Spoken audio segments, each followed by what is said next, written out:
यो चाहिँ मासु कराई भयो। यो मासु कराई भयो। अब मैले यहाँ के राख्छु भने फर्स्टमा त लसुन राख्छु।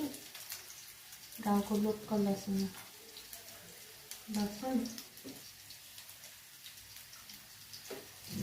अनि त्यसपछि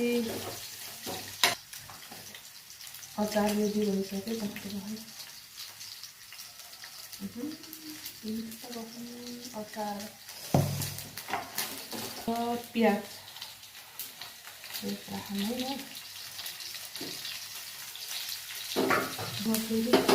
फुल अब यहाँ सुनी बन्दा काउली अनि गाजर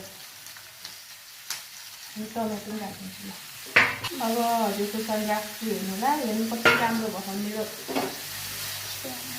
चाउमिनको रेसिपी स्पेसल।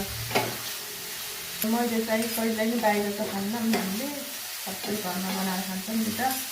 त्यही भएर भेजिटेबलहरू टन्न हालेर हेर्नु। अब चाहिँ चाउमिन हाल्छु। यो भाँडा अलिकति सानो भयो जस्तो भयो, त्यही पनि हुन्छ होला। चाउमिन छोडिदिन्छु तर भुलिएर तिमीलाई खाजा गर्दा नै हुन्छ होला यति राख्छु।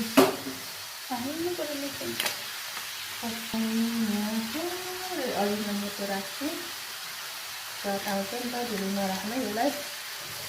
अनि त्यसपछि यो सोया सस उब्लेको पछि खुर्सानीमा उब्लेपछि यसमा जान्छ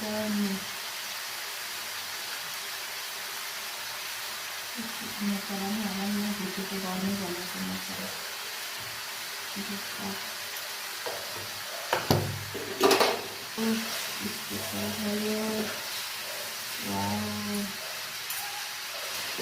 यता पछाडि फर्काउ ल। हाम्रो चाउमिन रेडी हुन लाग्यो।